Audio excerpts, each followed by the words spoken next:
Hello. അപ്പോൾ നിങ്ങളാരെങ്കിലും ഓണം സ്പെഷ്യലായിട്ട് ഈ വള്ളുവനാട്ടുകാരുണ്ടാക്കുന്ന ഈ ഒരു ബ്രേക്ക്ഫാസ്റ്റ് ട്രൈ ചെയ്തിട്ടുണ്ടോ? ഞങ്ങളൊക്കെ ഇവിടെ നോർമലി ഇഡ്ഡലി സാമ്പാറൊക്കെ ആയിരുന്നു പണ്ട്. പക്ഷേ ഈ ഒരു ബ്രേക്ക്ഫാസ്റ്റ് ട്രൈ ചെയ്ത് തുടങ്ങിയ പിന്നെ ഞങ്ങൾ ഇതാട്ടോ എല്ലാ വർഷവും ഉണ്ടാക്കാറ്. ട്രൈ ചെയ്തിട്ടില്ലെങ്കിൽ ഒന്ന് ട്രൈ ചെയ്ത് നോക്കണേ. ഇതിൽ നമ്മൾ പഴം പുഴുങ്ങിയതിൻ്റെ കൂടെ പപ്പടവും കായവറുത്തുപ്പേരിയും മാത്രം മിക്സ് ചെയ്താണ് നമ്മൾക്കിത് കഴിക്കാവുന്നതാണ്. നല്ല ടേസ്റ്റ് ആട്ടോ അതാ ഇങ്ങനെ കഴിക്കാനായിട്ട്. പക്ഷേ നമ്മുടെ നാട്ടിൽ അത് മാത്രമായിട്ട് കഴിക്കാൻ വലിയ ഇഷ്ടമുണ്ടാവില്ലല്ലോ. അതുകൊണ്ടാണ് പുട്ടും കൂടെ ഒപ്പം ഉണ്ടാക്കിയത്. ആവശ്യമുള്ളവർക്ക് അതും കൂടി മിക്സ് ചെയ്ത് കഴിക്കാം. പിന്നെ അതിൻ്റെ കൂടെ വള്ളുവനാട്ടിലെ സ്പെഷ്യലാണ് ഈ ഒരു ചെണ്ടമുറിയൻ എന്ന് പറഞ്ഞ ഐറ്റം.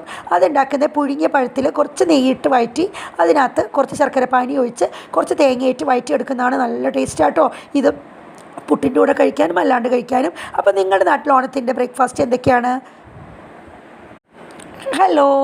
അപ്പോൾ നിങ്ങളാരെങ്കിലും ഓണം സ്പെഷ്യലായിട്ട് ഈ വള്ളുവനാട്ടുകാരുണ്ടാക്കുന്ന ഈ ഒരു ബ്രേക്ക്ഫാസ്റ്റ് ട്രൈ ചെയ്തിട്ടുണ്ടോ?